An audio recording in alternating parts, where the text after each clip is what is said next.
Start.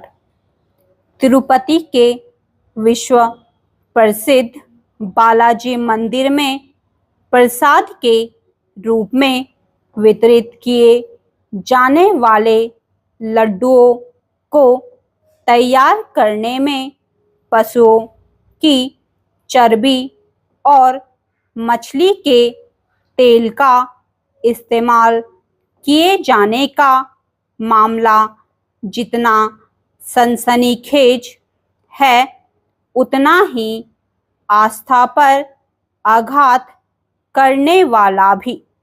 Andhra Pradesh के मुख्यमंत्री चंद्रबाबू नायडू ने पहले यह बयान जारी किया कि तिरुपति मंदिर में मिलने वाले लड्डुओं को बनाने में ऐसी सामग्री का इस्तेमाल किया जाता है जिसमें पशुओं की चर्बी मिली रहती थी। फिर उन्होंने गुजरात की एक सरकारी प्रयोगशाला में मिली रिपोर्ट के आधार पर यह कहा कि लड्डुओं को बनाने में जिस घी का उपयोग होता था, उसमें सचमुच पशुओं की चर्बी, मछली के तेल आदि का प्रयोग होता था। यदि उक्त रपट सही है तो इससे अधिक आघातकारी, अनैतिक एवं अधार्मिक और कुछ हो ही नहीं सकता।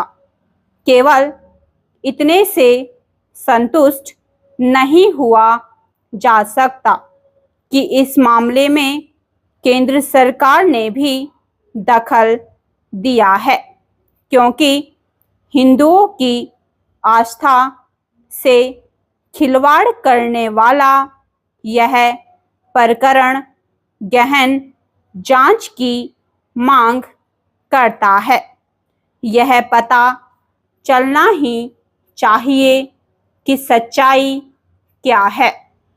यह कहा जा रहा है कि तिरुपति मंदिर के लड्डुओं को बनाने में जिस घी का इस्तेमाल किया जाता था, उसकी आपूर्ति करने वाली कंपनी उसे 320 रुपये प्रति किलो के हिसाब से उपलब्ध कराती थी।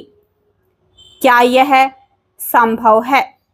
आज दूध की औसत कीमत 50 रुपये प्रति लीटर है और 1 किलोग्राम घी तैयार करने में आमतौर पर 20-25 लीटर दूध की खपत होती है। यदि दूध गाय का हो तो खपत और अधिक होती है।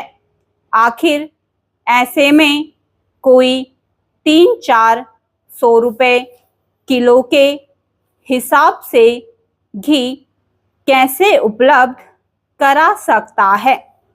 यदि कोई यह दावा करे कि वह घी बनाने की प्रक्रिया में निकलने वाले मट्ठे जैसे सह उत्पाद की बिक्री करके कम दाम पर घी उपलब्ध करा सकता है, तो यह गणित भी गले नहीं उतरता।